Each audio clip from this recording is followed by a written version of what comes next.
November is a soul-searching month that will bring up a lot of emotion, and it may feel like a roller coaster at times, and I am here to help you through it. Hello, I'm Kari, your intuitive counselor and happiness coach with your November forecast. There's so much happening this month. We start off right away, November 1st, with a new moon in Scorpio. New moons are a time of new beginnings and initiation and fresh starts. Scorpio, however, is not the lightest sign of the zodiac. Scorpio is about the shadow and going deep within to let go of what is keeping you from being your true self or moving through your fears. So things will come up during this new moon to help you let go and move through so you can really shed a new skin and become a different version of yourself, because this is an era-defining month. History is being made right now, and you're a big part of it. And we are in Scorpio, the sun in Scorpio, for the first 3 weeks of the month. And Scorpio is all about that, getting in touch with the shadow, all that you've been afraid to see or be or embody. And so this is a time of moving through some fears. And I think we all have some fear right now that is palpable. And we're actually moving through some collective trauma, and that's palpable.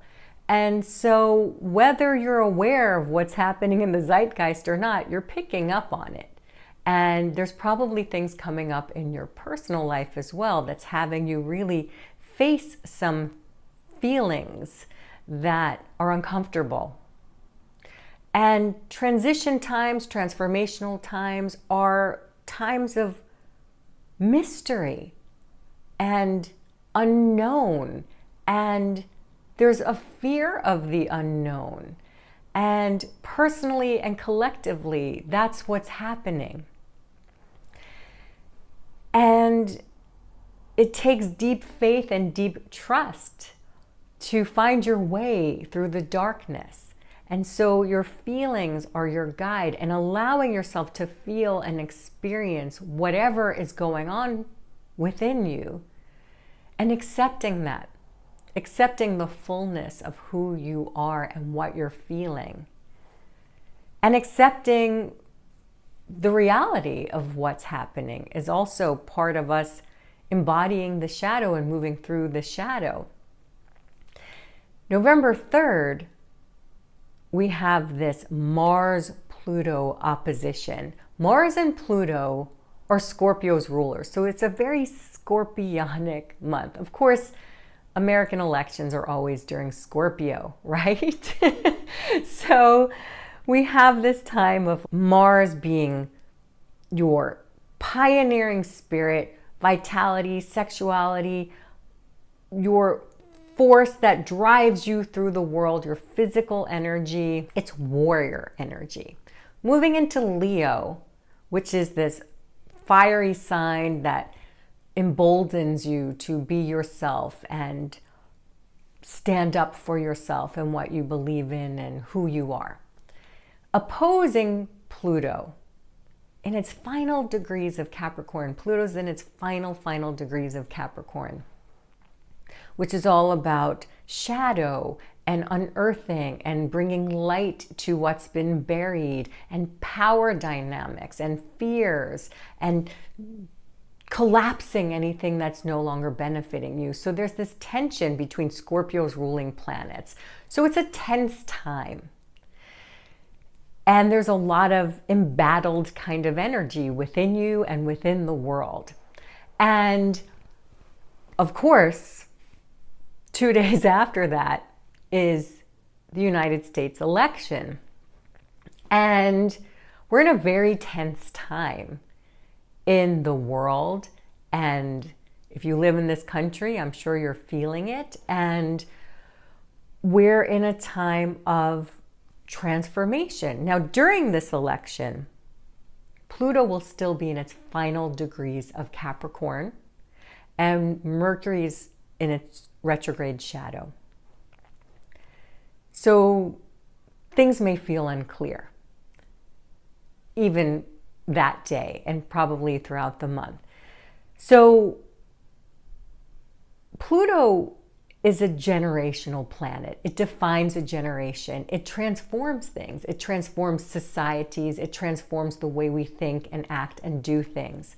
When Pluto went into Capricorn in 2008, it transformed how we saw things related to Capricorn. It transformed and brought to light power structures that were not healthy for our society. Capricorn is associated with like the old guard, the patriarchy, people in power, plutocracy, power of the few, or what Bernie Sanders refers to as the 1%.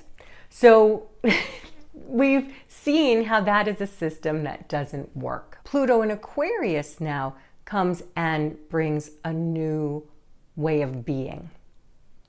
And Aquarius is the sign of the humanitarian.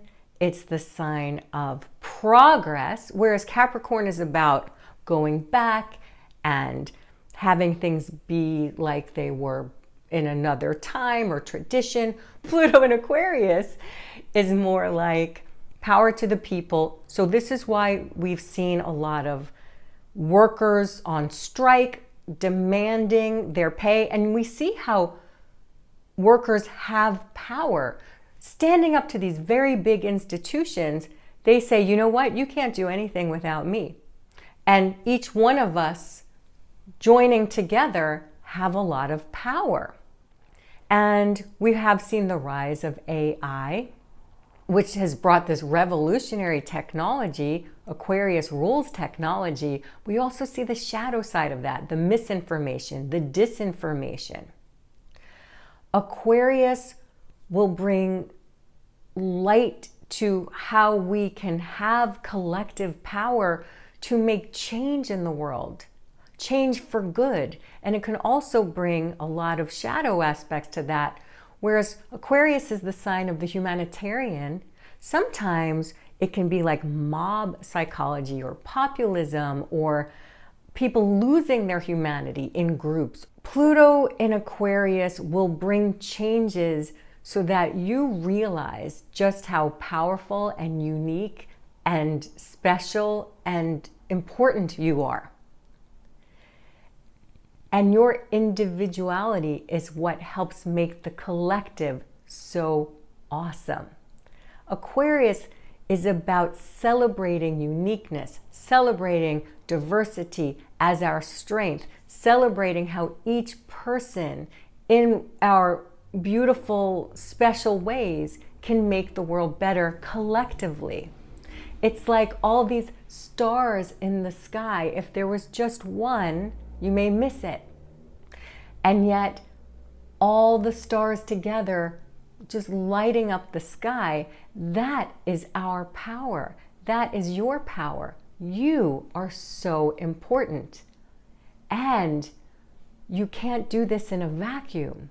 You need to let your light shine in a way that you are in the world, part of the collective. I've been thinking a lot about Pluto and Aquarius in terms of personal power, because I feel like a lot of people don't feel like their voice matters or that they make a difference, but you do.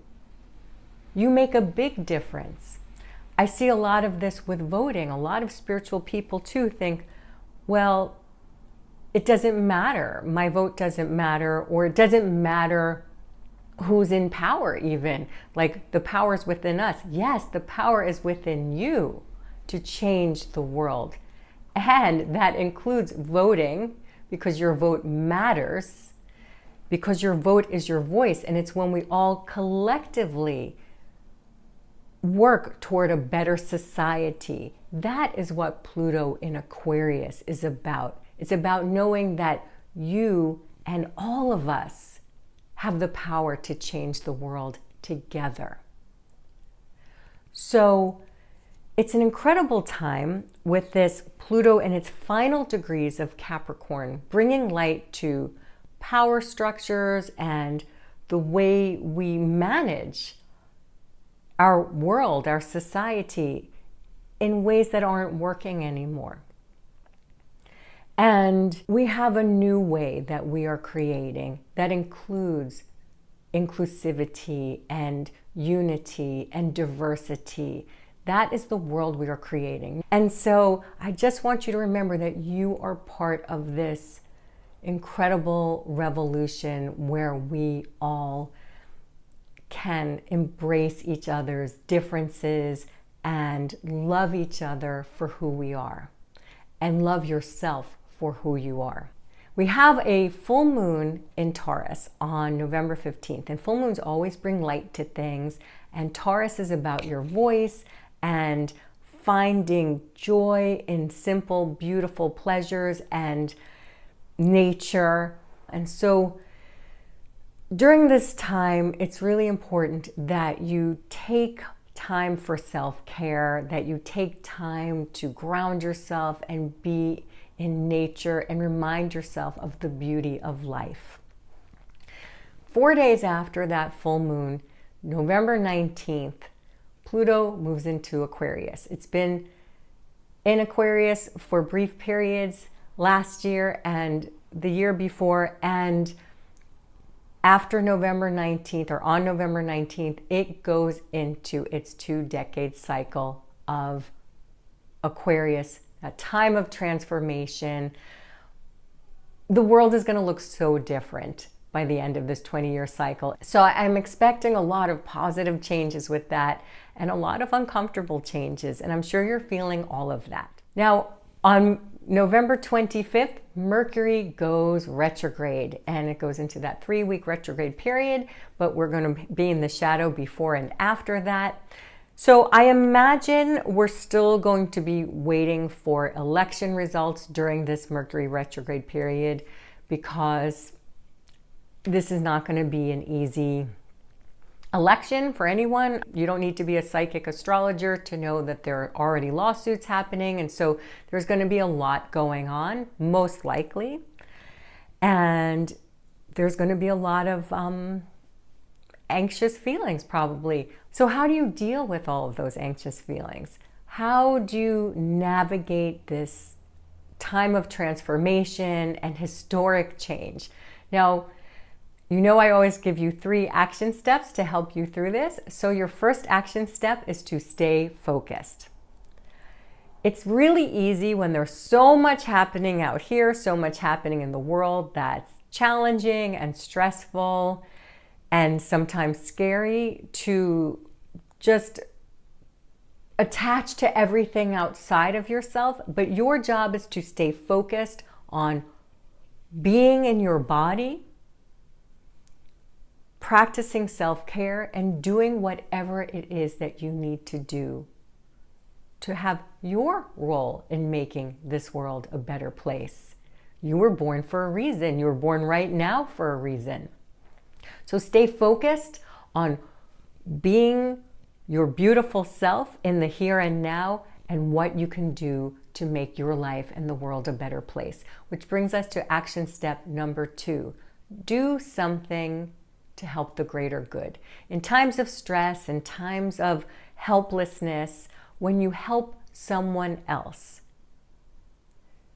it changes your perspective. It helps you stay focused on something positive, and it helps you feel helpful as opposed to helpless, and it helps you live your purpose, because you were born to make this world a better place.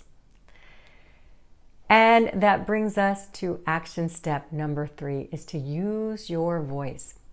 That could be even in your personal relationships. I've seen so much lately that people are afraid to talk to each other because we're afraid of maybe getting people upset, or they won't like us, or whatever it is.